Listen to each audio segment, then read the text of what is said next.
Want to Do, the show that will hopefully help you figure out what you want to do in life or reconnect you to what you love doing. Each show has a guest who is doing what they want to do, whether it's in their career or in addition to their regular job. Most importantly, we want to help you realize that no matter your age, you too can do what you want to do if you have the will to do it. Now here's your host, Leonard Caplan. This is part one of my interview with Amanda Warnock, where we actually interview each other here on What Do You Want to Do? And the topic is writing. And I call this the writer's journey. Welcome to another edition of What Do You Want to Do? And this is one of my self-indulgent shows because it's about writing. I love writing. I don't get to talk about it a lot with too many people because when you are a writer or you aspire to be a writer, you don't want to feel like you're boring people or have them think that you're showing off or something. There's a lot of insecurity there, I think, and that's true with a bunch of writers in general. My guest today is Amanda Warnock. How are you? Great. How are you doing, Len? I'm good. And we have our own little writers group, which we'll explain as we go along. And Amanda's one of the few people that I can discuss my writing openly because she is a writer herself. What's interesting about Amanda and me is the fact that we are different types of writers. We write in different genres, completely different genres. I write science fiction and hopefully someday historical novels. And how would you describe your writing, Amanda? I mean, I think a lot of people want to describe their writing as literature. So Yeah. that's ultimately the goal, right? Because really, the best writing is in any genre, would hopefully be considered literature, but it's definitely more adult oriented Yes. literature that explores adult themes that, not something you'd assign to, your high school English class. Well, you never know. It depends on the maturity of the class and, how sensitive people are, I think, as well. But our writing styles, I would venture to say, are very similar in the fact that we write the same kinds of sentences sometimes. Like if I didn't know the subject matter, I would swear some of your stuff was my stuff if it wasn't for the subject matter. You know what I mean? Mhm. I don't know if you And feel the same way or not. I do, and I think a lot of it, and you came to this in a different way, I think, than I did.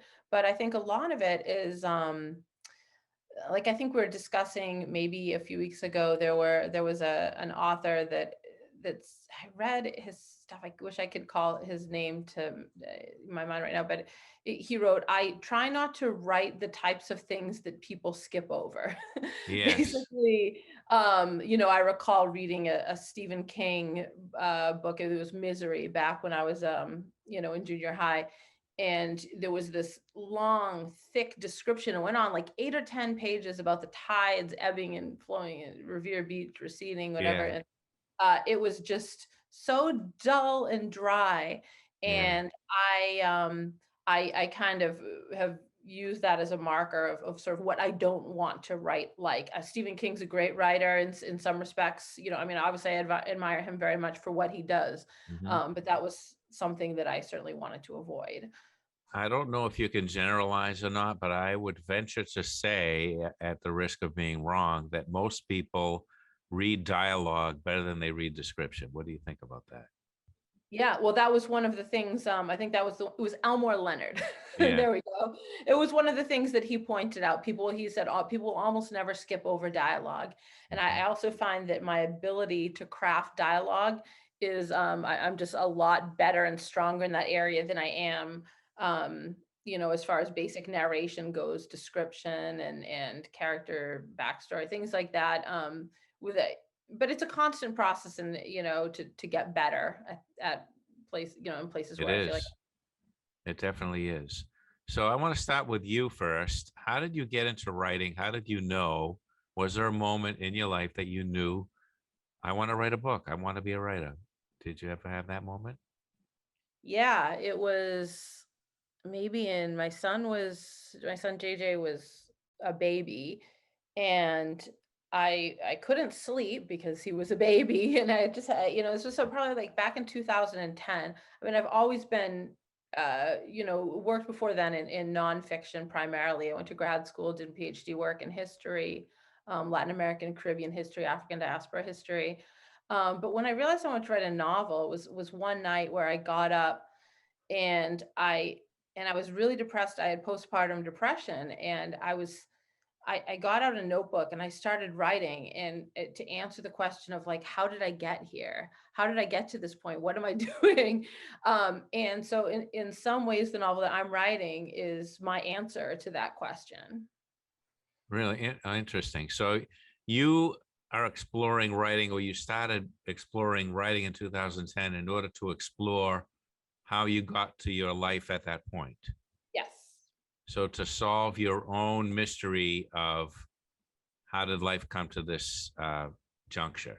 Exactly. And it's Wow. certainly, and it's been obviously, being that we're recording this in 2021, it's Yeah. been quite a long journey. And but I know, Bob Dylan at one point talked about I forget what song he was talking about. Maybe he's hanging up on blue, and he said like it took me 6 months to live it, but 7 years to write it, or something like Yeah, that.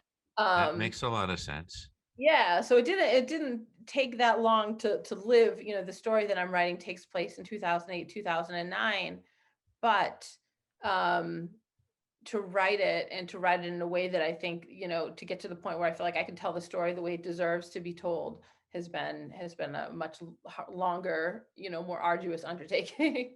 Right, right. Well, I can tell you with me, if you see my background here, those comic books there, that's half of why I wanted to be a writer as well, because comic books got me into reading, and reading got me into loving stories. That and my grandfather, my maternal grandfather, Max Brody, would tell me stories, and I would record them on my first a little reel-to-reel recorder, and then later on a cassette recorder. And I wanted to write them down. I used to say I was 4 years old. I want to write a book about all these stories. He would make up characters at first when I Wow. was really small. And as I got older, that turned into him telling me his journey from Lithuania to America and all the hardships and interesting stories along the way. So just to go off from that point, like there's a, a long period from that point until I can't remember exactly. I think we started working on the projects that we're currently working on around the same time.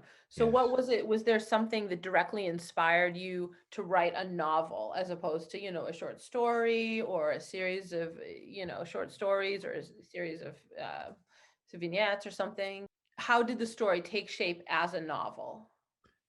Well, it wasn't this particular story that I thought I would be writing, which is really surprising. I always wanted to write historical fiction, because what inspired me was my grandfather's stories about Europe and what happened a long time ago. And I find myself writing mostly science fiction these days. I started with a screenplay. I took a screenwriting course at Emerson College.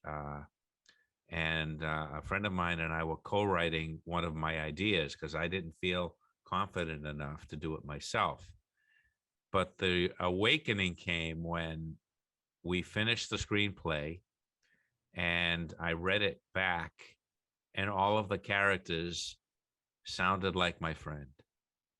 They didn't sound like me. They didn't sound like them, who they were supposed to be, but they turned into a sounding board for my friend's political beliefs. And I said to myself, this isn't right. The characters should not sound like either one of us.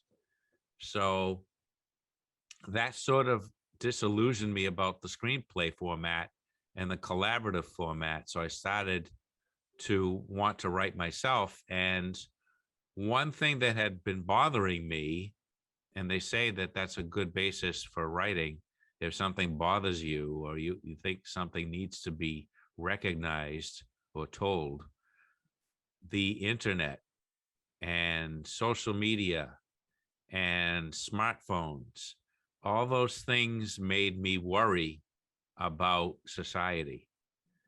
And my book is about the worst case scenario, what could happen, or what I think could happen in society if it all gets too out of control and we depend upon it way too much. That's great, because I was going to actually, I wanted you to give sort of a, a brief description, without giving away too many details. I know you mentioned your, how your friend's political beliefs kind of crept into the story. And I know that one of the things that's been a theme in your work has been like political balance. Like there's a political tension between different groups or different sects in your story that you're telling. Are there other themes that you're trying to explore in your work? Like, are there sort of salient themes that jump out to you when you think about what you're? Well, yes, there's corruption, which I believe is everywhere, and greed and hope. The hope is represented by the characters that I'm using, who are children. There are a whole bunch of 12-year-olds and teenagers, which I've worked with throughout my years. So at the time when I started this, I was teaching high school. About 3 years into it, I was teaching middle school. And believe it or not, I developed the characters, the 12-year-olds, before I got into teaching middle school. And as I was writing and I was seeing middle school kids every day, it got to be more authentic. I would rewrite things, snatches of dialogue, little things like kids fighting over a writing implement. Okay. That's what I would observe every day. Real life. Exactly. A boy and a girl fighting over a pencil, you know? But at the same time, I remember being that age myself and having thoughts that you wouldn't think that a 12-year-old would have.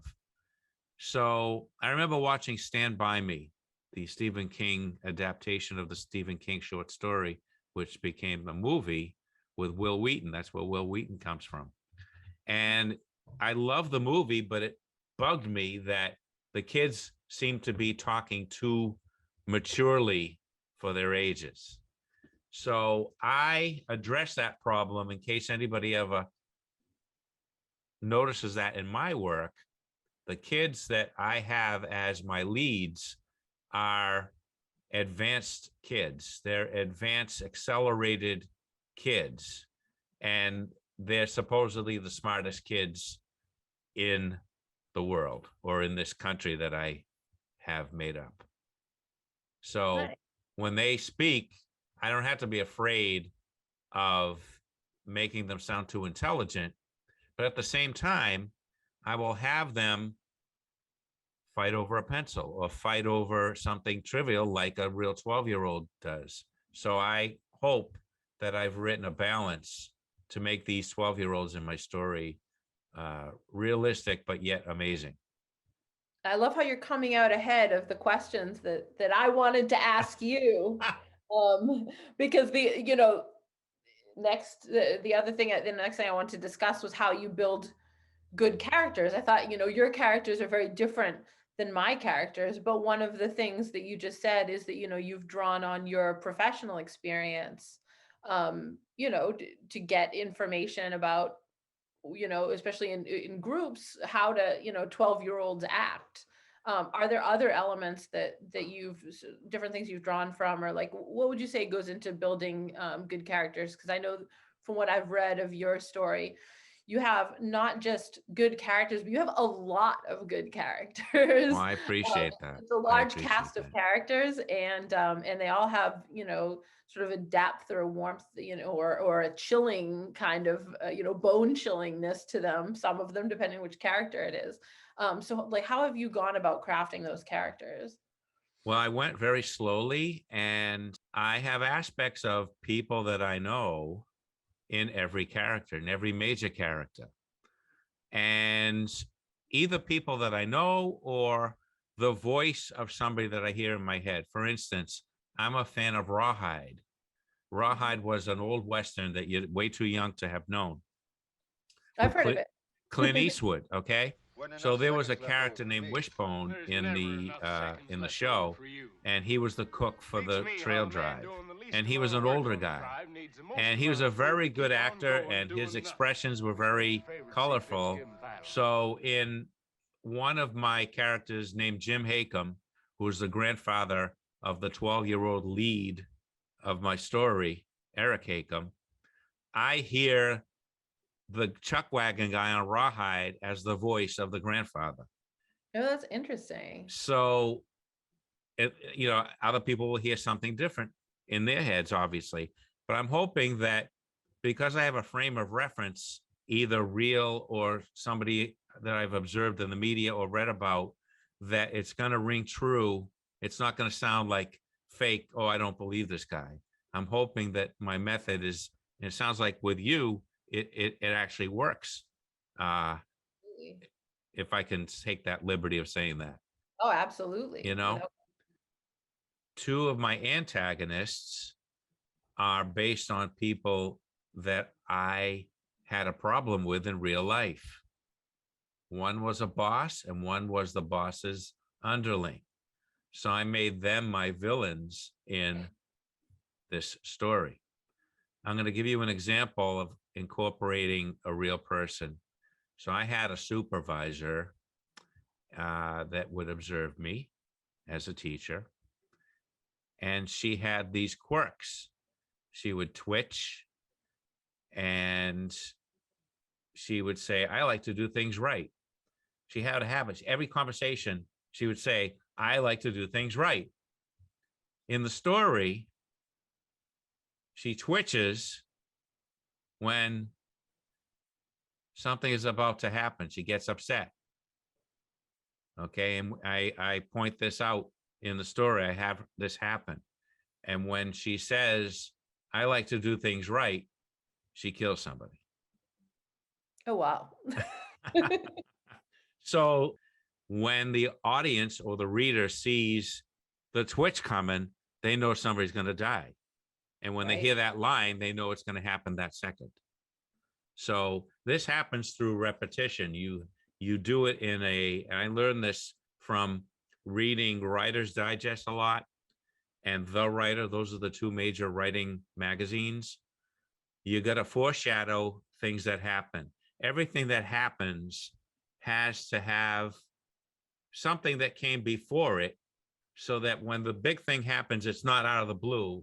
And you'll say, is that believable? You're not going to say it. You're not going to say that because you saw it in an earlier form and you say, oh, because you made a frame of reference for it. It's not going to be unbelievable. Believability is my thing. I have to have things, even in a science fiction story, be believable. Right. So, Well, yeah. I'm gonna, the foreshadowing thing is very interesting. And I'm going through my head. I'm like, do I do that? Do I not do that? So in some future, edit, I'm gonna have to, I'll be looking for that in my draft, see how much that comes up, because that's a good point. That's an excellent point. I think it adds another depth to your story that you're not just telling it on this one level, but between like foreshadowing and symbolism. I know you've done different types of backstory, really can add to, I think, the depth. And I know even your process is a little bit different than mine, because like where I'm telling a story about real people that I know, people I've spent a lot of time with, all their names will be changed. But anybody within that circle, I'm sure, would recognize any one of those people. Some of them have very distinctive speech patterns. People who, some of them, committed various crimes or were engaged in sort of different activities that they might where they might recognize themselves or where somebody else might recognize them. So important for me to sort of to change that. So I always felt like you have a little bit more of a challenge than I had regarding, crafting characters, because you're like drawing from thin air. And I just think it's so incredible how I, as a writer, I don't know I possess like I don't want to say the skill, but like the type of mind to be able to do that. I'm in And constant awe of that ability. and I have to say that about your writing, I was about to mention that your writing is autobiographical about real people, and I think that's harder than what I do. That's I mean, I guess that's interesting, but I have I use my memory to kind of capture different nuances. Like I said, Mhm, different speech patterns, the way that a character like enters a room, mhm, my main I have two sort of protagonists in there, myself and then my boyfriend John. Um in the way he walks, I always thought it was kind of funny. He walks like with his palms facing backwards, so he kind of mhm. looks like a gorilla when he walks. Um, but you know, I pick up basically. I listen to these stories. I spent so much time for a period of like a year, 2 years, like listening to people talk and tell stories, and I was a little shy. And I was around a bunch of people who just talked incessantly. And so instead of contributing to the noise, I just shut up and listened more often than not. And that's where I picked up on these different stories where a couple of my characters, at least two of them are illiterate. They can't read, they can't write. And I was always thinking when I was listening to them talk, like somebody should tell these stories. I guess it's gonna be me. That's really interesting. Huh. That's you're writing literature about people who are illiterate. In some cases, and Yeah. I know, and I don't, unfortunately, and I know we've talked about this before. I don't I don't get to read as much as I would like to. Mhm. I try to read books here and there. I tend to be drawn to nonfiction, but I force myself to read fiction because to improve my own writing and because it's Sure. an enjoyable escape. um but in terms of what's out there now, I don't see a lot of stories that deal with some of the themes that I address in my work, like class antagonisms. um there's a lot of, I see a lot lately, about race and stuff, but not necessarily the perspective that I'm writing it from. Like I'm writing about primarily about white people, many of whom are incredibly racist. Mhm. um and uh, it's a perspective that I haven't seen a lot of, and I'm hoping that it would be like a void in the market that maybe someday my story could fill. I mean, I'm sure there are plenty of stories that do this that I'm not aware of, but um Another go thing ahead. that I notice in your work, Amanda, is that comparing it to mine, I have action that I can lean on. I can have things happen and put them wherever I want. Okay. You can't do that. You have to rely on their dialogue, their stories to propel these what's going on. And that I think that's a lot harder. And it gives you more of a handicap, I think. It's Uh definitely a challenge not to be boring. yeah. uh where there are these huge swaths of the book that are about people sitting around, drinking booze and snorting coke and just partying like rock stars. And you know whether you've ever, not, I know you've never been part of that lifestyle, but for people who haven't, like Yeah. this might not be the book for them. Like maybe this is a very boring, boring activity. So I try to give the characters sort of a life so that their interactions, will be interesting to somebody reading it. And and I've actually borrowed this more from the way that you structure your story. I was actually going to ask you about your process a little bit, but um, where I'm always impressed by, you have these character arcs, in these story arcs within the larger frame of the story, and then within each chapter you have these story arcs. So when I started writing, I didn't have much, like, I don't want to say I didn't have a guidebook, because like you said, you read Writer's Digest. Like I've read a number of books on how to write a Yeah. novel, but until you really start to get into it and figure out the way that you write a novel, you're not really sure exactly what to do. So I'm always impressed by how you've done that. And that's something within the last like maybe 10 or 15 chapters I've written that I've really worked on incorporating. The thing is, and you mentioned that you're afraid the audience would be boring. On the contrary, if somebody has never lived that lifestyle, for me, I'm about as far from that lifestyle as you can get. And I'm fascinated. I feel like I'm eavesdropping on, without having to be there and get drunk myself or whatever. Right. I can hear exactly what went on and see what went on in my mind. So I think, that's what writing a novel is all about, or a short story. You're providing an experience that the reader is not going to normally get, Right. And I think that is one of the goals. I wanted to ask you actually about, like, do you have goals like that you want your story to accomplish? Like when it's done, when it's all out and published and people can go to Barnes and Noble or their local bookseller and pick it up and read it, like what do you want people to take away from that? Wow. That's a really good one. That's a good question. I know one of them. I'm not going to answer for you, but I can. Okay. If I don't address it, you have to remind me if Okay, I've yeah. ever told you that. One of them is, it's kind of a wake up call to society, if I can be so bold. If we're not careful, some of these events, if not all of them, could actually happen in the real world.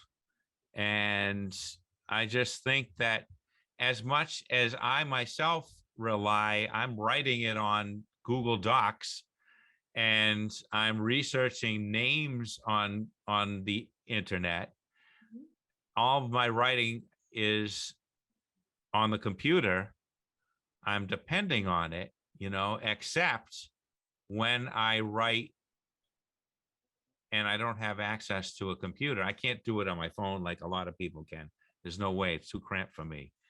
In certain circumstances, I actually have notebooks and I'll handwrite it, and then the challenge becomes, how am I going to read my own handwriting? Sometimes my handwriting's pretty bad, but I'm not evading your question. I'm still thinking about it. Did I say what you thought Well, I was going to say? no, not exactly, because I know one of the themes, like this kind of goes along with themes, but also that I think one of the takeaways is I know, we've discussed a lot over the course of the last several years about like the tendency towards extremism Mhm. and extreme like polarization in terms of like political polarization in this country, or not even just political extremism but like technological extremism. Like on one hand we have people who are going around with the glasses that play music and have cameras built and things like that, and on the other hand we have the new like cottage core movement and the DIY movement and people who want to move off the grid and things like that.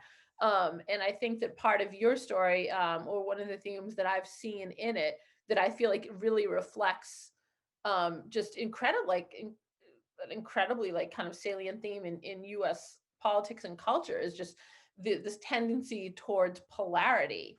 And I think that if I were a reader reading your story, one of the things that I would come away with, I guess, is like, well, yeah, it's things are usually more complicated than they seem, and that the fringes where I tend to inhabit and my characters tend to inhabit, and politically where I find myself on the very far left, that hey, look at there's value in trying to come to some kind of a consensus, some kind Yeah. of consensus building, or some kind of middle ground.